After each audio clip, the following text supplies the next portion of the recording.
ассалому алайкум дӯстони азиз, умедвор ҳастам ки хуб ҳастед. ҳоло мо дар Хитой дар яке аз заводҳое ки баъзе аппаратҳо барои автосервис мебарорад ва ба мо гуфтанд ки яке аз аппаратҳое ки нав баровардагӣ ҳастанд дар 2023 барои санҷидани хадавои мошин, яъне аппарат зуд хадавои мошинро муайян мекунад дар куҷояш ягон вайрон бошад. хулоса медарем боз чӣ продуктҳои нав доранд, огаҳ мешавем, ина дохил мешавем.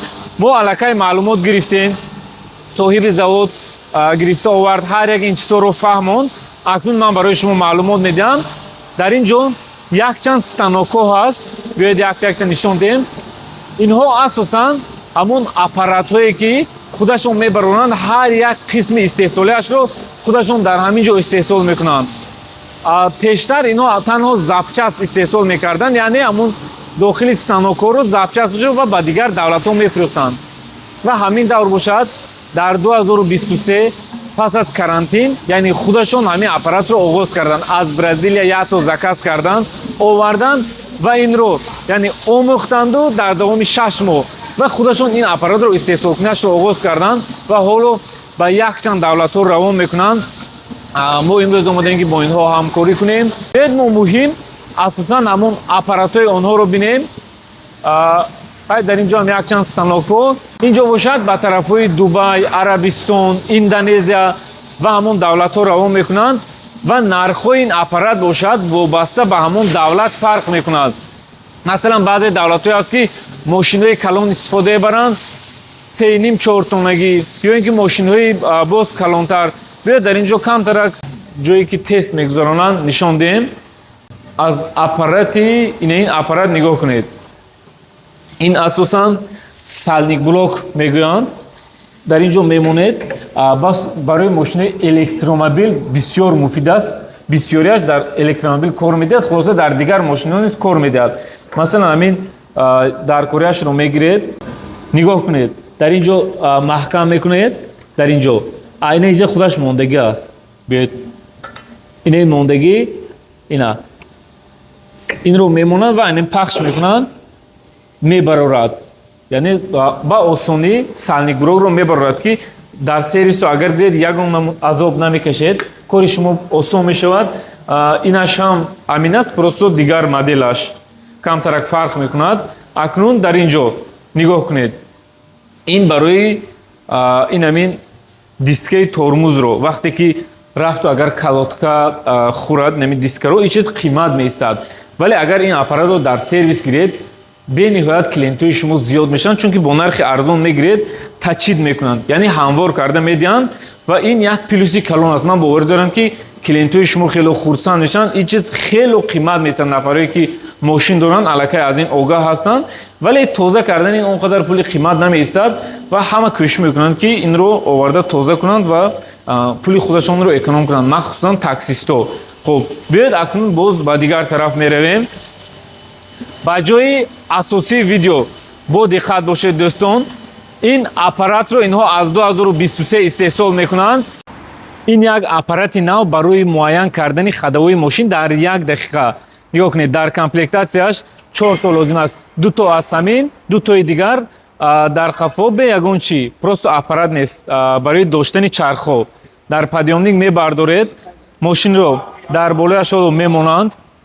ин аппаратро хеле гирон мекунем, мошинро меларзонад ва зуд муайян мекунад ки дар ин ҷо дар мошин чӣ проблема аст. нигоҳ кунед, агар куҷояшам ягон овоз баровард, зуд аз ҳамин ҷо мефаҳмед ва ҳатто чархҳои қафояшро ҳам фаҳмидан мумкин аст. нигоҳ кунед, 2 то аппарат ва дар қафояш 2 подушка ки ин чиз ҳоло барои сервисҳо бениҳоят як чизи зарур аст. дар як рӯз зиёда аз 100 муштарӣ дорем мегӯянд. инҳо дар Русия айни ҳол 1,300,000 рубл меистанд, вале дар ин ҷо тақрибан 300,000 шумо метавонед харидор кунед. боз ман нархашро дақиқ муайян мекунам ва ин беҳтарин аппарат аст. 360 градус давр мезанад. пештар аппарат чунин давр намезад, фақат як аминаш будааст, давр намезадагиаш. ҳоло бошад давр мезанад ки ин аппаратҳои нав ҳаст. агар барои шумо ҳам лозим бошад, мо барои харид кардан кӯмак мекунем ва то шумо низ равон мекунем. барои чӣ кор медиҳад? чӣ хеле гуфтам? комплектатсияи ин аппарат аз ҳамин 2 то мешавад. 2 то ва дутои дигар аз ин амин мегиред. Пурра комплектатсияш. Инчунин шумо метавонед ки логотипҳои худро дар анамиҷо занед, чунки инҳо ҳоло логотипро задагӣ нестанд. Шумо номи сервисатонро мегӯед ё логотипатонро мегӯед, дар ин ҷо мезананд. Як чиз дигар. Нигоҳ кунед ба дигар давлатҳо ина логотип, номи сервисашонро нависта равон карда истодаанд. Боз дар ин ҷо як намуди дигараш ҳаст. Биёед нишон медиҳам. Ина ҳам монанди ҳамун муайян мекунад ранги диагностика.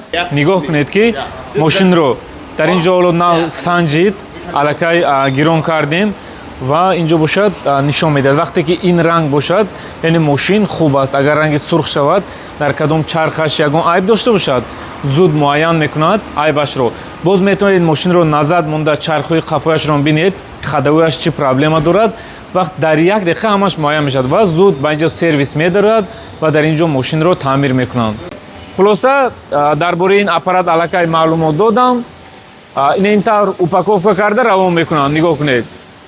Тақрибан вазни ин 400 кило мешавад. Вақти упаковка карда достка заданд, аллакай 560 кило мешавад. Аз рӯи каталог ҳамин тавр. Нигоҳ кунед дӯстон, дар ин ҷо якчанд намуди рангҳояш ҳаст. Дар комплектатсияш чӣ хеле гуфтам, 2 дона дар кор мешавад. Як плюси дигараш дӯстон, вақтҳои пеш инро танҳо инами як тараф меистод, тоб намехӯрд. Ина нигоҳ кунед, ҳоло бошад 360 градус тоб мехӯрад. Ин яке аз плюсое ки дар ин аппарат гузоштанд.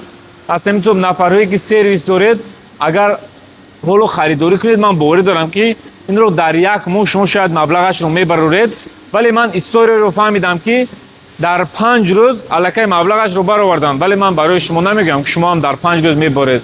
Шояд клиентҳояшон зиёд буд, ҷояшон хуб буд. Аз ҳамин ҳисоб ман боварӣ дорам ки ақаллан дар як моҳ ҳатман шумо маблағи инро хоҳед баровард. Хуб дӯстони азиз, нафарҳое ки лозим бошад метавонед муроҷиат кунед, ба мо нархҳои беҳтарин пешниҳод карданд. Мо барои равон кардан ба шумо ҳатман кӯмак мекунем, хоҳ Тоҷикистон, хоҳ Русия.